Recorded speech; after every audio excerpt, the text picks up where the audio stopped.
like to talk about the different people inside your head too, because that's the common thing that holds people back from meditating by people telling them that they should have no thought.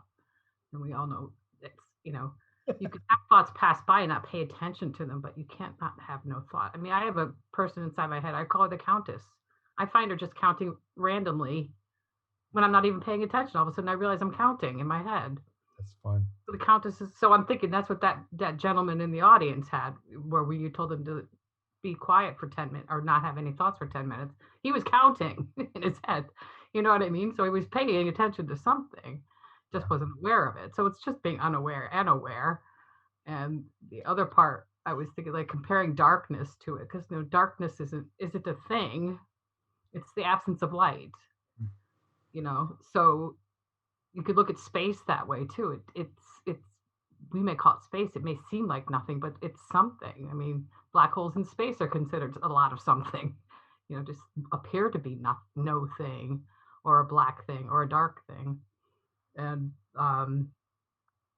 yeah, that's even the people that don't think they have somebody in their head talking, because if you instruct them to say, okay, I want you to not have anybody, to stop the voices in your head for a moment.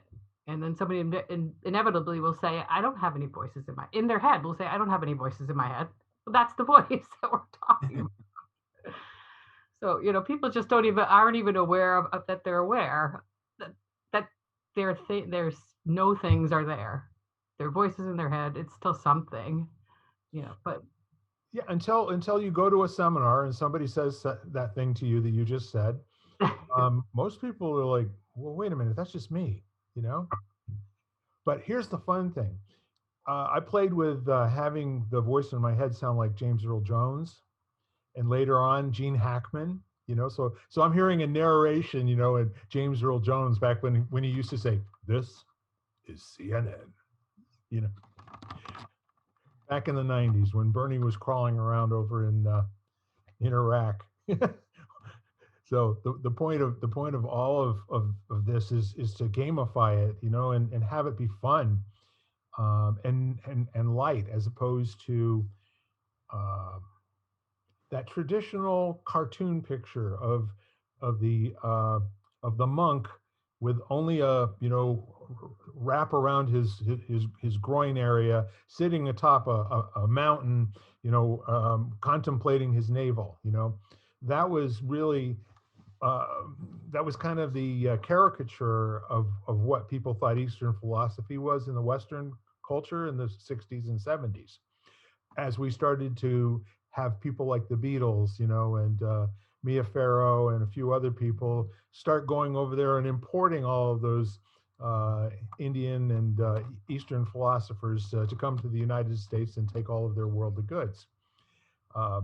Quite a fun thing, to have somebody who's a Swami who has 7 Rolls Royces and 13 houses and all that sort of thing, and all of them are located in Beverly Hills somewhere. Not bad, huh? It's good. It's a good gig if you can get it. So here we are. We've got a nothing as it relates to thought and thinking. Where else? And we had nothing in space. I really like that one. If there's nothing there to return or reflect photons, then it's going to occur as black. And I wonder, is speaking and listening a little bit like that too?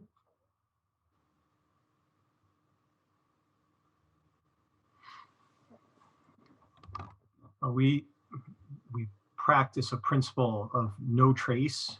It's a kind of a Zen term, and you can look it up and find more definitions, but we use it in terms of leadership, speaking, communicating, teaching. And the idea behind it is to create value and impact invisibly.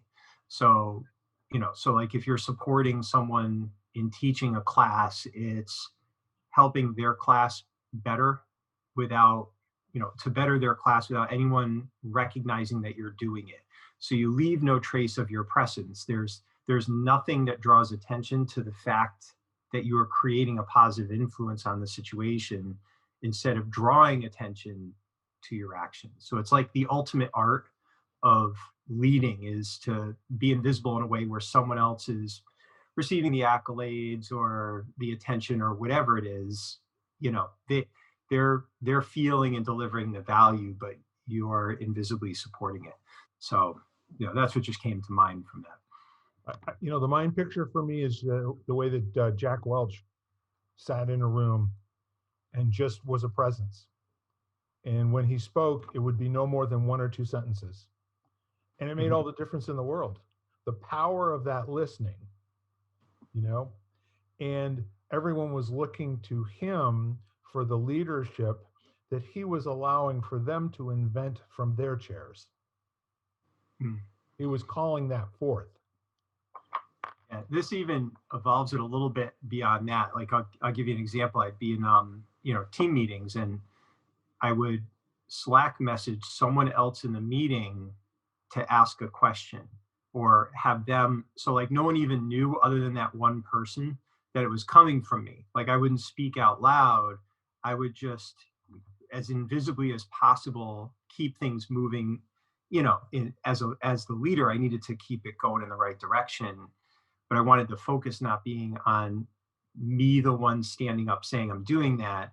So, you know, so you would touch other people, and digitally worked really well because I could just, hey, you know, what they just said, ask them about this, or remember we talked about this. Can you bring that up now? So, and it wasn't me directing it. So I would go completely unnoticed. You know, often I'd look like I was distracted and on my phone, but I wasn't. I was actually directing the meeting from behind the scenes, you know, that kind of thing. Do you think people have like some natural ability to do that? Because I'm thinking that's something that you just named that I think I've often done. And then the internet, just like you said, made it that much easier. But that's always been, like I said, you just named something that's kind of the way I was in circles and things like that, you know? Yeah, it's a style, and we're all capable of it. And one thing that's interesting, especially when we play with the 5 animal mindsets, these kind of solution minds, especially someone that kind of resonated more with Crane, where they're more interested in understanding the full picture of the perspective and utilizing structure and not a lot of exertion or energy to create the best result. Those people tend to gravitate towards that. Whereas someone that we would call more tiger, where they like to kind of take charge and lead from the front, you don't see it as often in them, but they're still capable of doing it. But their style would be more, you know, they speak up, they speak out, they kind of more, you know, tangibly direct things. But yeah. Is there a place you could look up those 5 animals that people could look up those characteristics? No place at all? It is in my head. Well, not so there's a lot of stuff about the 5 animals. Most of it, to my knowledge, is around martial arts fighting system. Right. Myself and my mentor, we evolved over 30 years an entire kind of teaching and leadership thing that was really around the mindsets of it. So yeah, so I have stuff, but I don't know that you could go online and find much of what I'm talking about because it's something that we developed internally. I teach it in schools all over the place. I was actually at a school this morning teaching it to 3rd graders.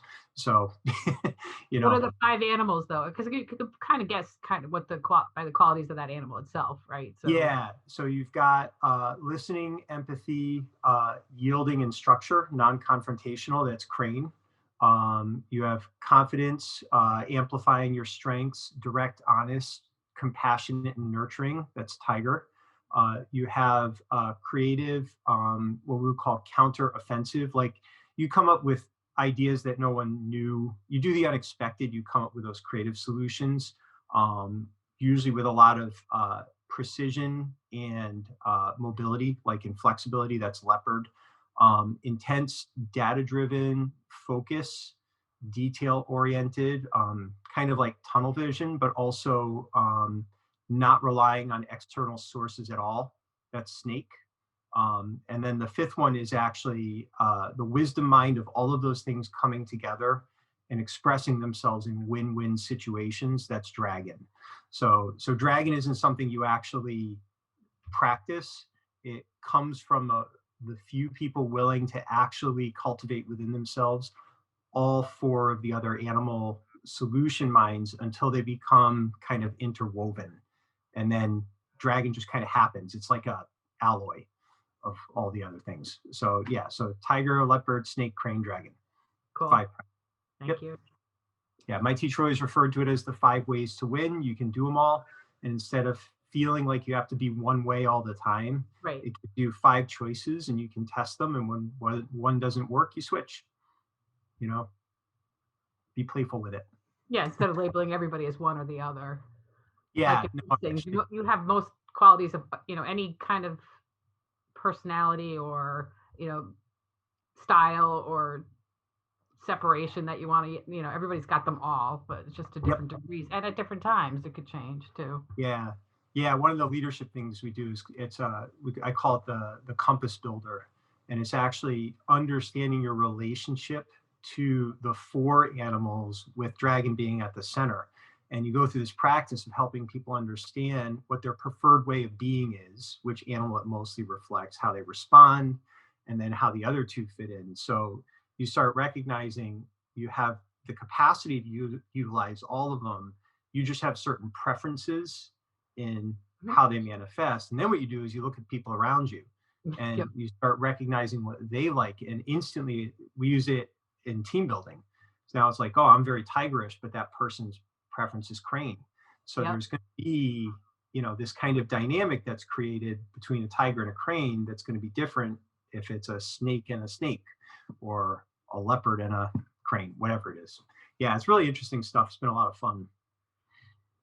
It looks to me as more of an Eastern disc analysis, where Sort of, yeah. but the traditions, it's, I think what you're discussing in the way that that you and John have, languaged this and teach it and allow people this metaphor that they can try on these groups of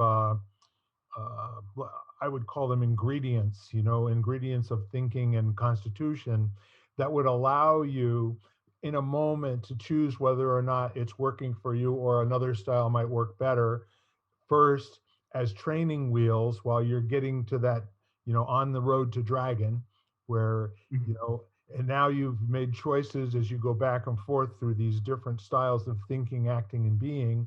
And now when you get to the point where all of the reaction is just an authentic interaction with the world as it comes to you, now you're full dragon and there's no noticing that you're a dragon at all. Yeah. Yeah, you just, usually if you notice it, it knocks you right out of it. Yep.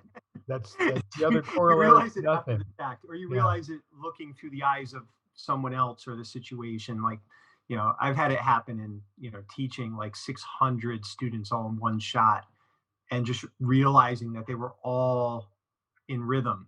Like, and as soon as I realized it, it would start to fall apart.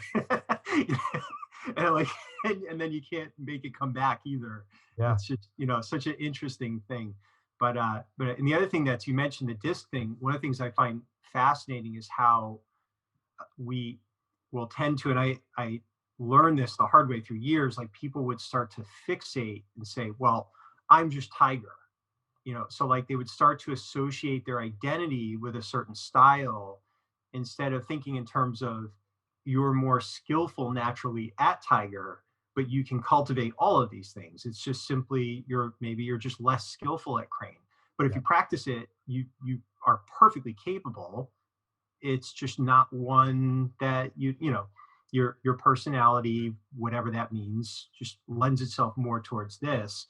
And wouldn't it be interesting to see what would happen, how much more value you can create for yourself and others if you cultivated additional skill sets that give you more options, more ways to win in situations. So, yeah, it's And I interesting. would offer for your approval that a tiger isn't always tiger. No, actually, in the wild, a tiger has the ability of a full range of responses to a situation, up Yep. to and including being loving and nurturing and caring and that sort of a thing. And if you think that there's any question about that, I've got a video